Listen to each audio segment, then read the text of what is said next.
Penn State back on the field this spring, looking for better things here in 2024. Coming off a solid 10-3 campaign, of course. We got Tim Aiden on the line, Black Shoe Diaries, and of course, Tim anchors our post-game coverage here at the Voice of College Football.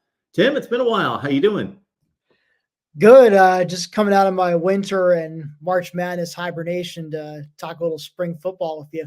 And we're going to run through the Penn State offense, and then we'll hopefully drag you back here at some point to talk some defense. But of course, we're going to start with Drew Allar, and just in regards to his evaluation last season, if you look at the stat sheet, anyone would take 25 touchdowns against 2 interceptions to start out. He, of course, was scrutinized against the likes of Ohio State and Michigan in particular. What are your thoughts about Drew Allar and what's being talked about in regards to his next step? With Drew, there's a lot of checking down, just going, usually quarterbacks, it seems, if they have a problem with checkdowns, they don't check down quickly enough. They lock in on their primary target and try to force something that's not there. It's kind of the opposite with Drew. He tended to check down too quickly if his primary guy was being covered in the slightest bit, instead of maybe trying to throw them open. So it seemed like a lot of, short gains, like it's the safe play. And yeah, you can move the ball and rack up some yards against most of the opponents on the schedule. But when it comes to the Ohio State and Michigans on the schedule, that's not going to cut it. And, of course, he had his issues when going up against more stout defenses like Ohio State and Michigan were able to give him. And to be fair, Drew also wasn't helped by the fact that his wide receiver core was virtually non-existent at times. Really, the tight ends were the saving grace in the passing game with Theo Johnson and Tyler Warren. But, aside from Keandre Everett-Smith and maybe occasional appearances from Trey Wallace when healthy, and perhaps a few catches from Liam Clifford here and there and Omari Evans, it was pretty, the pickings were very slim from the receiving core. So it was very tight end dependent. And of course, didn't help the running game was just blocking explosive plays for most of the season up until the last few games of the year when Rockland up was after Mike Yursich got fired. It seems they opened up the ground game, but just, it was a combination of, I think, Drew maybe playing a little too timidly. Like, just, I don't know what the coach staff was telling him, but they might have been, I think they were emphasizing more just not making mistakes instead of, taking a chance here and there, maybe taking some shots deep. And I think maybe you remember this, Mark, because it kind of made national headlines, but one of the Penn State beat writers, Corey Geiger, last year famously called in and asked him about, do you ever tell you guys just chuck it deep? And prompted like a, puzzled response from James, which ended up going kind of viral. But it kind of became like, a bit of a running joke, like half of the season. We did see Drew chuck it deep a few times. And, it actually helped. I'd say it was the reason they managed to avoid an embarrassing upset at home against Indiana, as he hit Lambert Smith in the final couple of minutes to break a tie game. But I would like to see hopefully more aggressiveness out of Drew in his second year. And, I think what I've seen from Andy Kotelnicki, the new offensive coordinator, from what I've seen from highlights what his Kansas offenses have done, and just what you've seen from spring practice, just with his fiery demeanor and how the players have really taken a liking to him almost immediately. He's a guy, Koenig is a guy who doesn't matter what type of quarterback you give him, if he's a pocket passer or a dual threat, he seems to get the most out of what he has to work with. And I have confidence that you'll see an improved Drew Allar in year 2. What exactly that looks like, we'll see. But I trust that Andy Kotelnicki can get him to strike that balance between, of course you don't want to be making making reckless throws, but at the same time, you're gifted with this great arm. You know, use it a little more often. If throw your guys open, may not, just because they're not 100% open doesn't mean you can't hit them for a big gain. So I'm hopefully, the more he's working with this new offense, and obviously now he's going into his second year as the big man on campus. So, this is old hat to him. So we'll see. Hopefully that year 1 to year 2 jump is much bigger for Drew. And maybe the most important or most impressive aspect of him throwing that game-winning touchdown pass against Indiana was that he had just thrown his first career interception. And so if there was a time that you would think he might have been even more gun-shy because, shock, this has never happened to me before, he went and hit the game winner down the right sideline. Ethan Gruckenmeyer is, of course, the prize prospect for the future. He's just going to have a very, I don't want to call it an easy ride this year, but just learn, sit back and learn. But there should be a pretty good battle for the number 2 job, correct? I think Bo Buell right now is probably your de facto number 2 quarterback, as he was last year. I know Jackson Smolik, who is number 3 quarterback last year, reportedly have been doing well in practice. And I think he even got some playing time, a little bit of playing time in garbage time last year, if I recall correctly. But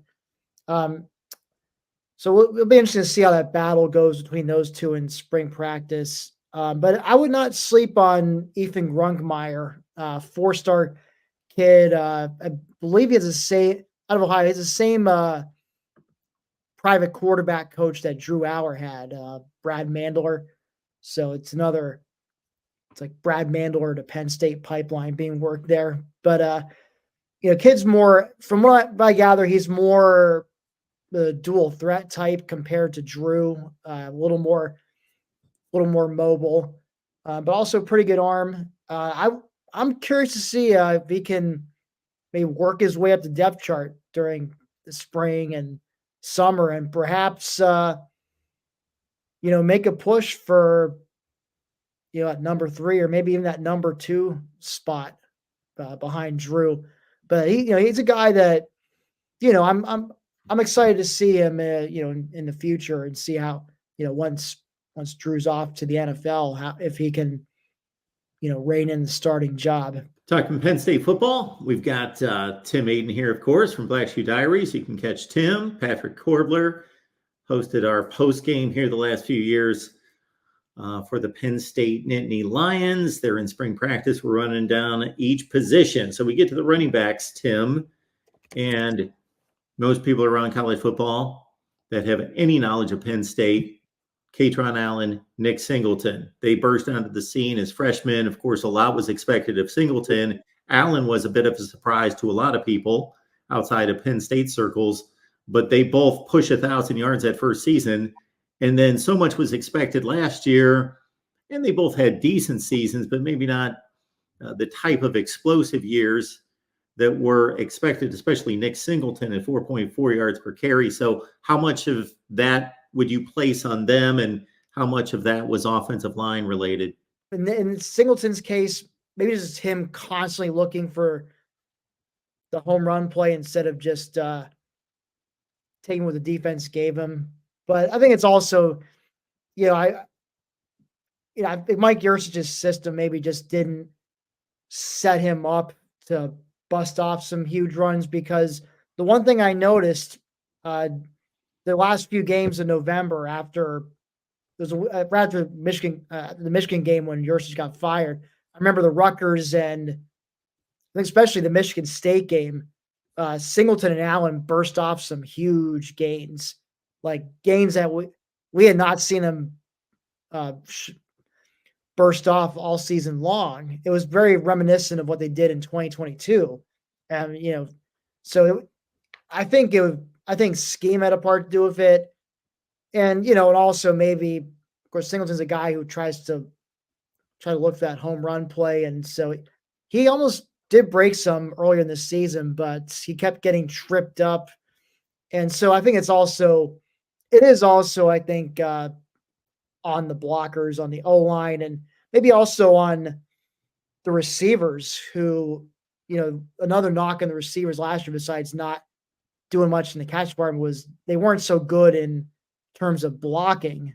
And hopefully especially with Julian Fleming coming in now for the portal, that might change. And, we'll get to the wide receivers shortly, I'm sure. But I think it was a combination of a bunch of things. But again, my hope is, if Andy Kotelnicki calling the shots now, he's a guy who can come up with some creative ways to get the ball in the hands of set up his best playmakers to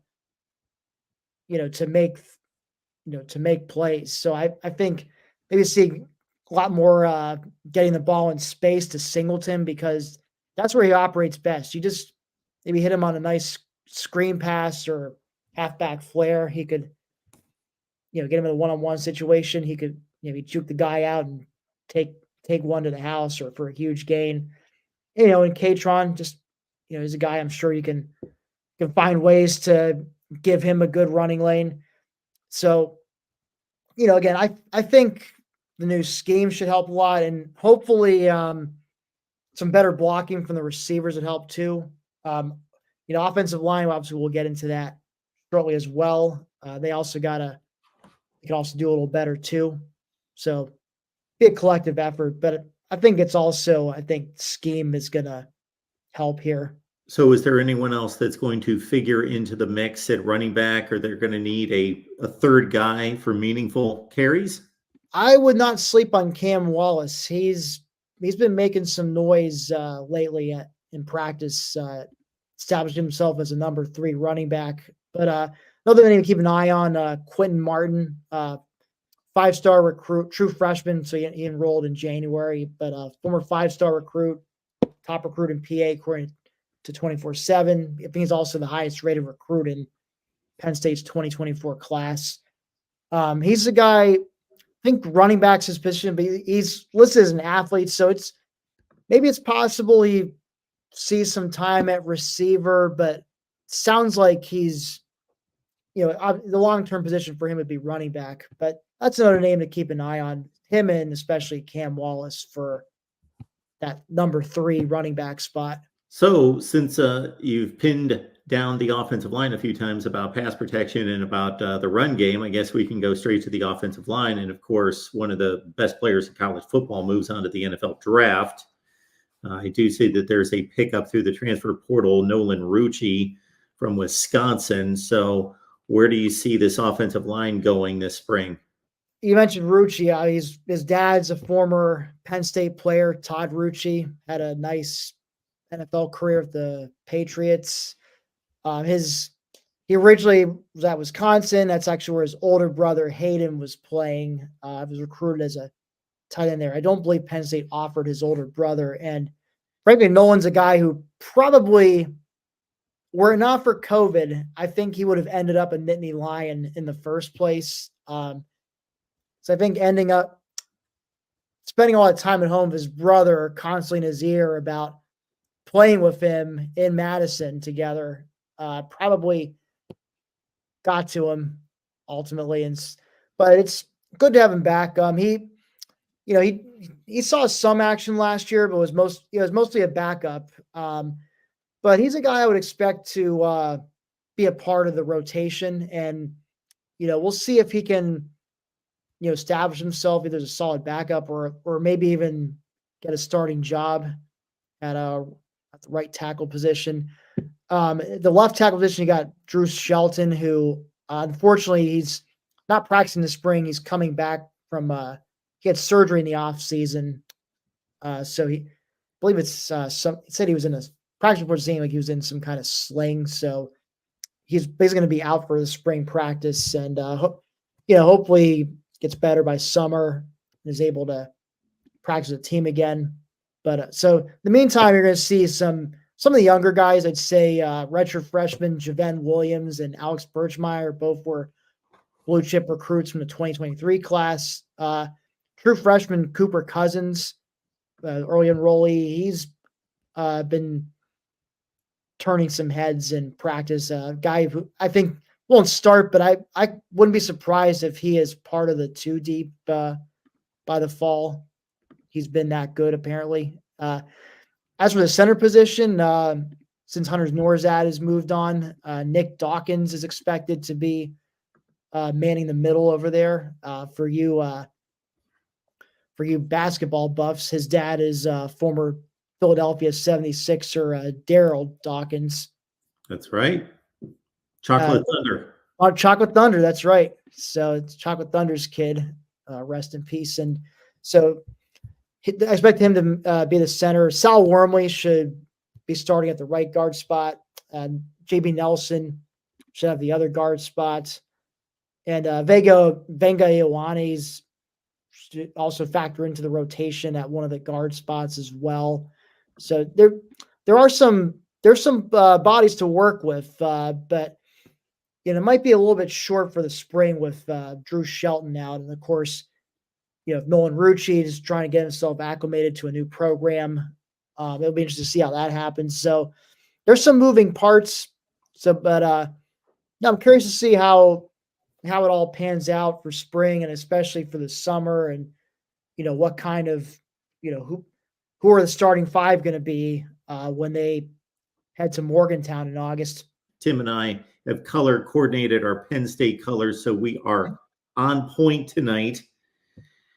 And Tim, I guess as we move to wide receiver, Penn State fans are getting what they wanted, but about 4 years too late. But it's maybe never too late. But Julian Fleming, of course, signs with Penn State after a career at Ohio State that I think he took a little too much criticism. When you're the number one wide receiver in the country, a lot is expected. Of course, he did have a nice season 2 years ago with 6 touchdown receptions, but tough rotation to work his way into. Did get plenty of targets and so forth, so it's not like he was non-existent, but he also suffered from injury. So he's in the fray, and of course, Keandre Lambert-Smith is back for Penn State as well. The biggest news in the room, of course, Julian Fleming, former 5-star recruit, I think number one receiver in the country, according to 24/7, and also number one recruit in Pennsylvania. Yes, shocked everybody by committing to Ohio State back in 2019. And, like I said, he went into a very stacked receiver room. I mean, it's safe to say Ohio State is wide receiver U at this point. They got a track record of it. So, but he's a guy who just wasn't able to, just had a hard time cracking the starting lineup at Ohio State. Said injuries played a role in that. His last couple of years though, were he had some production. I'd say like his junior year, 2022, was his best year. Had 34 catches, over 500 yards, 6 touchdowns. Last year took a step back. He only had half that many yards and no touchdowns. But he's a guy, I think, where he really can help is one with a leadership role. He's a 5th-year senior. He's one of the oldest guys in the room, like veteran presence. He's been at a top-notch program like Ohio State. He knows what an elite receiver room looks like, so he can depart some of that knowledge and wisdom onto the rest of the group. But he's also I think he could be a solid possession receiver, guy who's a reliable set of hands.